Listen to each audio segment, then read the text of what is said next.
Our guy Baldy join us right now. And Baldy, we missed you last week, but you had a pretty darn good reason. You were at the White House. What was going on there to get that awesome invite? My buddy, longtime friend, Larry Doby, his father was posthumously accepting the Congressional Medal, Presidential Medal for service as first black player in the American Baseball League. So we had a good turnout. It's a good ceremony. A lot of really good speakers. But yeah, his father was a great man, Larry Doby Sr. So we had a good time down there in Washington. And it was supposed to be done a couple of years ago, but then the pandemic hit, so they postponed it. But, it's cool. Like, they got a special medal made just with his dad's picture on it. And it was great reliving some of the stories of him being with the Cleveland Indians and the Negro League and a lot of stuff that happened back then. Man, that's way cool. Yeah, when we were talking last week and you're like, don't think Wednesday can work because I'm going to be at the White House. I was like, wow, what an awesome reason. When I miss a podcast, it's like last week it was because I was just like tired from moving. I wasn't at the White House. So, Baldy, some things have happened in Broncos country since we last talked to you, specifically this past week.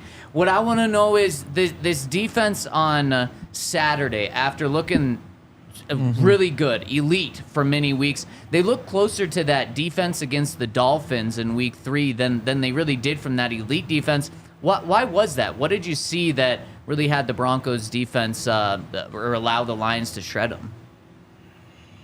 Well, Ben Johnson, the offense coordinator, is really talented, and he does a lot. I mean, they couldn't cover Sam Laporta the whole day. They didn't get a takeaway for the first time in probably 8 weeks or so. They couldn't take the ball away. They couldn't stop them on third down. I mean, they just, Detroit came out and they ran the ball better than I've seen any team run against Denver since probably Miami.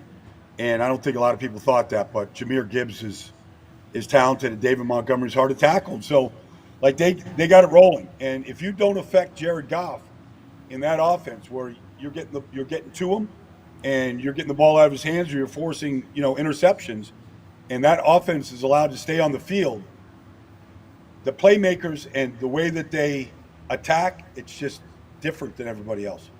And Denver got the full brunt of it.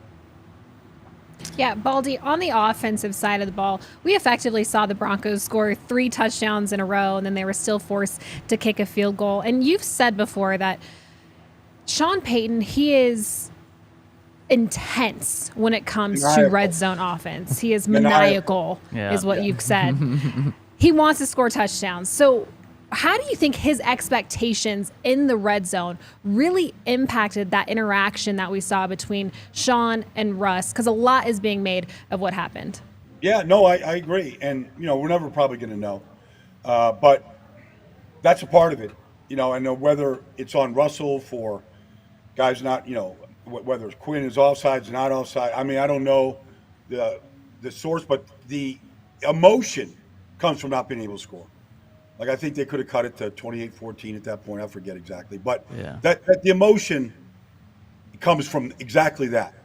An opportunity to score because we have to score, and we should score, and we don't score. And then it just – and if you talk to any coach that's ever coached with them, offensive line coaches, they'll all use almost the exact same adjective to describe him. And that's not just on the field, what we all witnessed. This is like in meeting rooms. This is on the field. This is in, coaching sessions when you're trying to put a game plan together. Like, it doesn't end, and the emotion comes out of them when they don't score like that. I thought from like a game plan perspective, the Lions just looked like they were way more prepared than the Broncos were. Just seemed like they were getting all the matchups that they wanted. I'm first of all curious if you saw the same thing, and then with the like Dan Campbell, Sean Payton relationship, like how does that kind of factor in? Did Campbell just kind of know what was coming? No, I don't believe that stuff. There's always every team when they play, there's coaching symbiosis between each team, guys that have been different staffs. Same stuff. I don't think that had anything to do with it. I mean, you can watch Detroit Lions and you can watch the games where they've been outstanding and you can see why they were outstanding. And you can watch games where they went to Baltimore and they scored 3 points. and why they scored 3 points and what gave them problems. You can see what Dan wants to do. His offensive line is elite. He does things, Ben Johnson formation-wise does things that really sort of reveals your hand of what you're doing. And they get the matchups. Like I said, the Laporta, like everybody's struggling trying to cover that guy and trying to figure out where he's going to be because they move him every down and in pre-snap motion. But I don't think the fraternity that they once were had anything to do with it. I just think that one team is a lot more talented offensively than the other team. Mm-hmm. And it's not that if Sean Payton had Penei Sewell and Frank Ragnow on the offensive line, and if he had, the speed of Jahmyr Gibbs and some of the things that he has at his disposal and a tight end, he doesn't have a tight end like that. Mm-hmm. If he had some of those things, like Denver would be a completely different offense. But he's working under some constraints right now.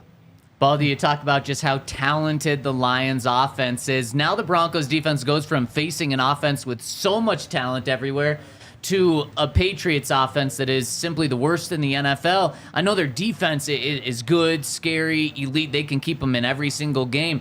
But is there anything to be scared about with the Patriots offense coming up this week? No. Nothing. No. I mean, if you're just watching a game, just as a fan, just so you and the Patriots are on, are playing. Just watch the depth of the safeties. Safeties will tell you the fear factor in the offense. Like any team that's playing the Miami Dolphins right now or the 49ers, their safeties aren't inside of 10 yards. The safeties line up against the Patriots at about 8 yards, 9 yards. I mean, they're not fear of the ball going over their head at all. And so they just, Zeke is they're gonna try to run the ball. Those safeties are going to be involved in the run game all day. It's just something. It's just a fact. There's no threat on that offense at all. Like Hunter Henry is kind of come alive here the last couple of weeks. So you got to pay attention. You got to pay attention to all the guys, but they just don't have many guys that strike any fear in you. And if you put anybody around Bailey Zappi, he might, throw you a couple, and so that's just the way it is. Defensively, they're not super talented at all. Their two best players are in injured reserve, Matt Judon and Christian Gonzalez, but they play so fundamentally sound. And they will identify, like they did last week to Travis Kelce, they will identify your most important player, and they will remove that player for the most part. Now, I don't know who that's going to be. If that's Courtland Sutton, I don't know who it is. But because sometimes you don't have that type of guy. So Rashee Rice last week, Kansas City, had 9 catches and a touchdown. And all the attention went to Travis Kelce. Somebody else had a big day. But they're very sound defensively in what they do. Yeah, Baldy, I think some people would maybe argue that even the Broncos don't really have much to fear on the offensive side of the ball. Heading into the show, I was kind of thinking about a traditional Sean Payton offense and what we've seen week in and week out this season. When you watch these Broncos games, and you mentioned some of the key pieces that this team just doesn't have in terms of depth at certain positions, but schematically, what is missing from this Sean Payton offense that we're seeing right now in Denver versus what he loves to run? Well, I mean, there was a stretch when Mike Thomas in New Orleans, he leads, he set a record, 149 catches, and his Twitter handle was "You can't guard Mike," and Drew Brees basically acted like you can't guard him. No matter what you do, I'm going to throw it to Mike. No matter what you do, we're going to throw it to him. And he had guys like that. He drafted guys. He's always had big tight ends that in red zone we can just throw it up there in the rim and go get it. He's had his share of guys like that, and he's always had these sort of glorified possession receivers that didn't scare you with speed, but they were big-bodied guys. I'm trying to remember the guy he drafted out of Hofstra. Right now I'm just blanking here, but Mike Thomas, that guy. He always had guys who were third downs. We need a first down. This is the route combination. We'll put Kamara and Mike Thomas on the weak side, and we'll just run these combination routes. And if Kamara doesn't get it, Thomas will get it. And you could just literally march down the field doing that. And they would do it. He doesn't have a Kamara like that. He had a lot of different running backs like that. Pierre Thomas, there's a lot of guys that come to mind that were so versatile in how you could line them. You could line them up receiver, slot, motion them back in the backfield, screen them. So I feel like the go-to X receiver that no matter what you're doing to him, you can still throw it to him, and then the versatile back. And they're doing it by committee. It's not terrible with Javante and Samaje and whatnot, but he doesn't have that one guy that could just stay on the field and do all those things. I'm curious, if you were running a defense against the Broncos, how deep would your safeties be? Probably. Well, I would probably be a single high safety team, because I would just try to stop, the running game, because that's where they put most of their emphasis right now. And so I'd play a single high, and I'd probably play him at, somewhere between 12 and 15 yards and shade him to the side of the field where probably Sutton was, or Judy, depending on, who's hot at the time. But I mean, that's kind of how I would play the team. There's no reason to really play the Broncos in a two high shell, say the way Seattle played the Eagles the other night, where they just didn't care how many times you ran it. They just weren't let the ball go over their head. Like, I don't see any need to actually line up like that. Yeah, that's very fair. And my last one for you, Baldy, is the Broncos have the easiest remaining schedule of these teams that are making a push in the AFC for a wild card spot. What's the Broncos' most difficult remaining game? You got at home to the Patriots this week, then you get the Chargers at home, then you finish with the Raiders in Vegas. Which one's most difficult? I think going to Vegas, going to Allegiant Stadium, because the Raiders, the one thing you can say right now under Antonio Pierce is they play really hard. And you're seeing some of the young guys start to play the game. I mean, Max Crosby always played it at a maniacal level. But now you're seeing a lot of guys play the game really hard. Yeah. Like I would think the Raiders, and that might be for a playoff spot for both teams. We'll see what happens to the Raiders tonight. But I think both teams could be competing. Yeah. Well, Baldy, thank you so much for joining us. Happy holidays. Any Christmas holiday plans? Well, I got to work on Christmas Eve. I got to do a game. Yeah. But I'm going to get to my house in Fort Lauderdale, and we got some things planned for Christmas Day and, around the holiday season. So it should be pretty festive. I love it. Well, happy holidays. Thanks so much for joining us. Oh, and everyone go follow Baldy at Baldy NFL on Twitter. Just past 400,000 followers, and there's a reason for it. Baldy's breakdowns are the absolute best. I don't keep track of these things. Is that okay? Yeah. That's pretty damn good, I'd say.